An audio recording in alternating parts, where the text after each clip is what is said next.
దేవుళ్ళని కాపాడుకోవాలి. చాలా అన్యాయాలు జరుగుతున్నాయి, విగ్రహాలు పడగొడుతున్నారు. ఇవి జరగకుండా చూసుకోవాల్సిన బాధ్యత మన అందరి మీద ఉంది. కాబట్టి సంఘటితంగా మన అందరం ఉండాలని చెప్పాడే తప్ప ఎవరిని కొట్టాలని తిట్టాలని చెప్పలేదు కదా. బీజేపీకి ఓట్లు పడాలని ఆయనని పంపించారు. బీజేపీకి ఓట్లు పడాలని ఆయన పంపిస్తే ఓట్లు పడిపోతాయా? మంచి చేస్తారని నమ్మితే ఓట్లు పడతాయి. చెప్పండి. పవన్ కళ్యాణ్ మంచి నటుడే, సినిమాల ప్రకారంగా అయితే ఆయన ఓకే, కానీ పాలిటిక్స్ లో అడ్మినిస్ట్రేషన్ అయితే సరిగ్గా చేయలేకపోతానని ప్రజల అభిప్రాయం. తెలుగు తక్కువ ప్రశ్న అది. తెలుగు తక్కువ ప్రశ్న అన్నమాట. అంటే రాజకీయం చేసేవాడు దోపిడీ చేయాలా, దొంగతనం చేయాలా, 30% కమిషన్ తీసుకోవాలా, అడ్డొచ్చుని తొక్కేయాలా, ఏదన్నా పూర్తిగా ఎదురుగా వచ్చేవాడిని చంపేయాలి. ఇదేనా రాజకీయం? ఒరే, చెత్త రాజకీయం చేయడానికి పవన్ కళ్యాణ్ రాలేదు. ప్రతి ఒక్కరూ బాగుండాలి, అందులో మనం ఉండాలనే ఆలోచనతో ఆయన రాజకీయాల్లోకి వచ్చాడు. ఇప్పుడున్నటువంటి పీడిత వర్గాలు ఎస్సీ, ఎస్టీ, బీసీ ఈ వర్గాల్లో ఇప్పటికీ కూడా సరైన భవిష్యత్తు లేకుండా ప్రతి ఒక్కరూ కూలి పనులకు వెళ్ళిపోయి దుర్భర జీవితాన్ని అనిపిస్తున్నటువంటి వారి జీవితాలు బాగుండాలని ఆయన రాజకీయాల్లోకి వచ్చాడు తప్ప ఏదో అడ్మినిస్ట్రేషన్ ఆయన చేతగా కాదు. ఏమవుతుందా? ఈ 9 నెలలు పెట్టినటువంటి 9 నెలల పార్టీ పెట్టి సీఎం అయిన ఎన్టీఆర్ దేవుడయ్యాడు. ఈయన 10 సంవత్సరాలు అయింది. ఈయనకి చేత కాకపోవడం అంటే తెలుగు తక్కువ ప్రశ్న. ఎవరన్నారండి? కళ్ళు పోయా? పంచాయతీరాజ్ శాఖ తీసుకున్న తర్వాత ప్రతి పంచాయతీ కూడా ఈవేళ అభివృద్ధి చెందుతుంది. ఎలాగంటే జగన్మోహన్ రెడ్డి ఉన్నప్పుడు పంచాయతీ వ్యవస్థను చంపేసి వాలంటరీ వ్యవస్థను తీసుకొచ్చాడు.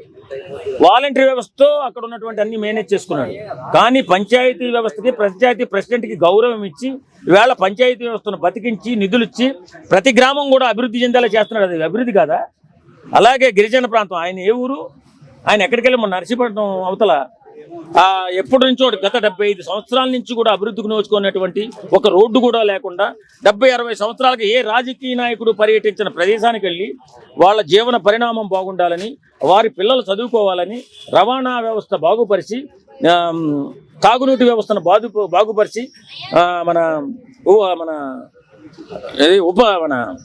స్కూల్స్ అవి బాగు చేసి 1000 కోట్లు సుమారు అభివృద్ధి కార్యక్రమాలు చేసిన గొప్ప దార్శనికుడు పవన్ కళ్యాణ్ గారు. ఏం తెలుసని మాట్లాడుతున్నారు వీళ్ళంతా? అన్ని రకాలుగా అన్ని రంగాలలో ఈవేళ ఆయన మంత్రిత్వ శాఖ కాకపోయినా ఏదైనా అభివృద్ధిలో వెనకబడిందంటే ఆయన ముందుగా ఎంట్రీ దానికి సమాధానం చెప్తున్నాడు. అంత గొప్ప రాజకీయ చరిత్రతో ఉన్నటువంటి పవన్ కళ్యాణ్ గారిని అడ్మినిస్ట్రేషన్ చేత కదంటారా?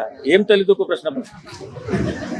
ఇంకో క్వశ్చన్ ఏంటంటే, వంగవీటి రాధాను కాపులకి బీసీలకి దగ్గరైనప్పుడు చంద్రబాబు నాయుడు ఆయన చంపాడంట. సో దాని మీద మీరు అలాంటి చంపిన చంద్రబాబు నాయుడుతో పవన్ కళ్యాణ్ చేతులు కలపడం ఏంటి అని అడిగాడు. తుచ్చ రాజకీయ నాయకులు చంపారు తప్ప చంద్రబాబు నాయుడు చంపలా. తుచ్చ నీచ రాజకీయ నాయకులు, స్వార్థ రాజకీయ నాయకులు, ప్రజల సొమ్మును, ప్రజల రక్తాన్ని తాగేటటువంటి కొన్ని కుక్కలు బయలుదేరి చంపే తప్ప ఎవరో ఒకరు చంపితే వేళ పవన్ కళ్యాణ్ వెళ్ళి చంద్రబాబు నాయుడుతో జత కట్టాడండి.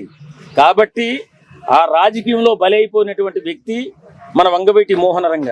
అంత గొప్ప వ్యక్తిని చంపేయాలి, కాపు కులంలో సీఎం పదవిని ఎవడు కూడా చేజిక్కించుకోకూడదని నికృష్ట రాజకీయ నా కొడుకులు చేసిన పని తప్ప ఈవేళ చిరంజీవి గారిని కూడా అలా క్యారెక్టర్ అసాసినేషన్ చేసి క్యారెక్టర్ని చంపేసి బయటికి పంపేసిన కుక్కలు ఈరోజు రాజకీయాల్లో ఉన్నాయి, చాలా కుక్కలు. అవన్నీ పక్కన పెట్టండి. ఇప్పుడు కాపుల్ని రెచ్చగొడితే ఈ సన్నాసులంతా రోడ్ల మీద పోవాల్సి వస్తుంది. కాబట్టి కాపుల్ని రెచ్చగొట్టి పవన్ కళ్యాణ్ ఇష్టాని రీతిన తిట్టించినటువంటి ఒక దుర్మార్గుడు ఎవడున్నాడో వేళ ఆయన స్థానం ఎక్కడుందో అందరూ గుర్తించాలా. కాపు కులం అనేది అందరినీ ఆదుకునే కులం. వాళ్ళని ఎప్పటికీ కూడా రాజకీయాల్లో రానియకూడదని చాలా మన విషం నింపుకున్నటువంటి రాజకీయ నాయకులు చాలా ప్రయత్నాలు చేస్తున్నారు. పవన్ కళ్యాణ్ మాత్రం అడ్డుకోలేకపోయారు. సో పవన్ కళ్యాణ్ గారి మీద ఆయన హిందూ ధర్మం గురించి మాట్లాడుతున్నాడు, ఫైట్ చేస్తున్నాడు అని చెప్పేసి తమిళనాడులో ఉన్నటువంటి కొంతమంది లాయర్లు క్రిమినల్ కేసు పెట్టారు. అసలు ఈయన మాట్లాడిన మాటలకి వాళ్ళు పెట్టిన కేసుకి ఏమైనా సంబంధం ఉందనుకుంటున్నారా? ఈయన ఏమిటిదంటే హిందూ ధర్మం గురించి ఎలక్షన్లలో మాట్లాడడం ఏమిటిదంటే చాలా సందర్భాలలో ఇప్పుడు విగ్రహాల మీద కానీ ఇప్పుడు సికింద్రాబాద్ లో జరగాలే దాడి, విగ్రహం మీదనే దాడి జరిగింది. అలాంటి దాడులు జరుగుతున్నాయి కాబట్టి దాంట్లోకి మనం సంరక్షణంగా ఉండాలని చెప్పేసి ఆయన ఉద్దేశం. ఏమిటిదంటే సనాతన ధర్మం అనేది ఏమిటిదంటే మన హిందూ సాంప్రదాయం అనేది మనము అది మునిగిపోకుండా మనం కాపాడుకోవాలి అని చెప్పేసి ఆయన సిద్ధాంతంతో ముందుకు వెళ్తున్నాడు అన్నట్టు. దానికి వాళ్ళు కేసు పెట్టడం అనేది జర ఆలోచించాల్సిన విషయం. ఏమిటంటే వాళ్ళు దేనికి కేసు పెట్టిండ్రు ఏం కథ అనేది అది కూడా తెలుసుకోవాలి అన్నట్టు. అంటే ఇప్పుడు క్రిమినల్ కేసు అంటే దాదాపు ఏదైనా క్రైమ్ చేసినప్పుడు క్రిమినల్ కేసు పెడతారు. జస్ట్ మన ధర్మాన్ని మనం కాపాడుకోవాలి, అందరం ఒకటిగా కావాలని మాట్లాడిన మాటలకి క్రిమినల్ కేసు పెట్టడం అనేది కరెక్టే అనుకుంటున్నారా? అంటే ఇప్పుడు అందరం ఒకటిగా కావాలనేది ఎలక్షన్ టైంలో చెప్పిండ్రు అని చెప్పేసి ఎలక్షన్ టైంలో ఓట్ల కోసం అని చెప్పేసి అని అనుకుంటున్నారో ఏమో వాళ్ళు.